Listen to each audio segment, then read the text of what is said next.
presented by Top Music। दिल से बोलिए विश्वकर्मा बाबा की।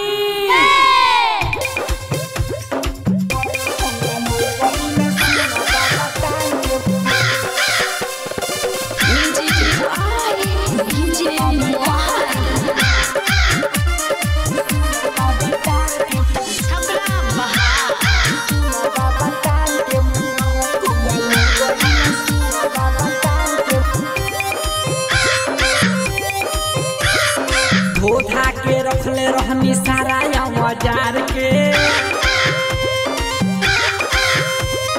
किन के लड्डू लाइल रहनी जाके हम बाजार से।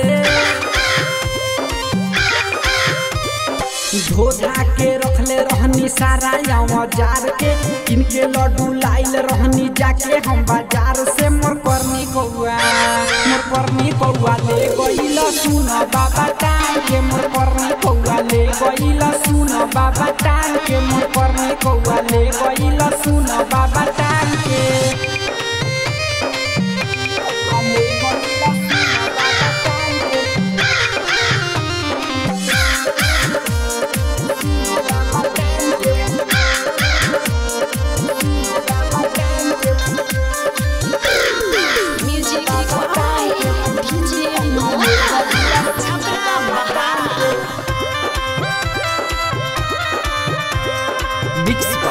चंदन पांडे मांगी के कोई निहार देवे ना करनी हमार।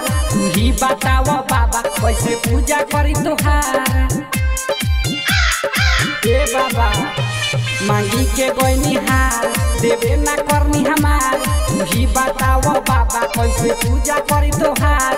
माफ ना करी हो ओकरा के उ गइल बा सीमा लांग के। माफ न करी हो ओकरा के उ गइल बा सीमा लांग के। मोर करनी कौआ ले गइल सुन बाबा टांग के। मोर करनी कौआ ले गइल सुन बाबा टांग के। मोर करनी कौआ ले गइल सुन बाबा टांग के।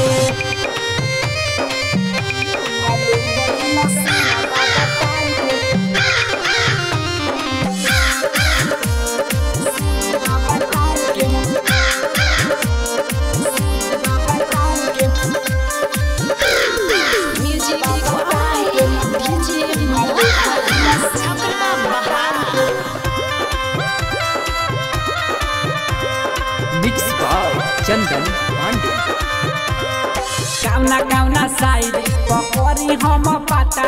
तू लेके गइल कहाँ वो गइल बानी पाता। कावना साइड पकड़ी हम पाता। तू लेके गइल कहाँ वो गइल बानी पाता।